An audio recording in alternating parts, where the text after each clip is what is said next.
Phase 1, pre-staging. Before you make the push inside, what steps can you take to be more successful?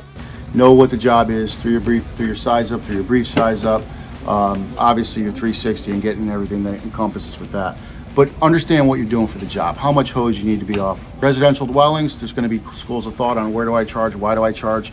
My thought, again, is just my thought on it, is a residential dwelling, charge on the exterior of the building. Make sure you have positive water before you move in. A lot of things can go wrong. Smaller compartments, lightweight construction, we all know what goes along with that. All right, you'll notice here we have nozzle and coupling here. We have our first 50 feet.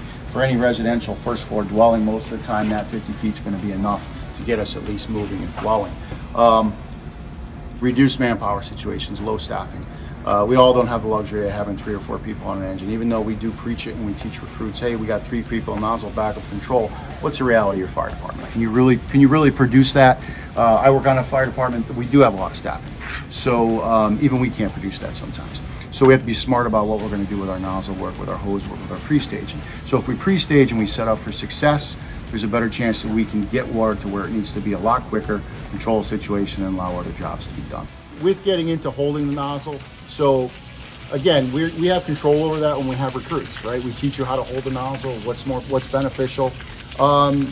That's going to be very dependent on where you go, where you end up, and where you work. It's going to be depending on if you have a nozzle and a backup, who your backup is the backup the officer? Is the officer doing other things when they arrive?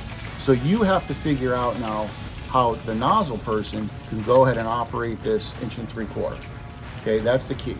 And I know some will say, oh, it's not a one-person line. I'm not disagreeing with you. It's not a one-person line. But there are times that you're going to have to get water onto the fire with one person. And we're going to go over a little bit techniques on how to do that.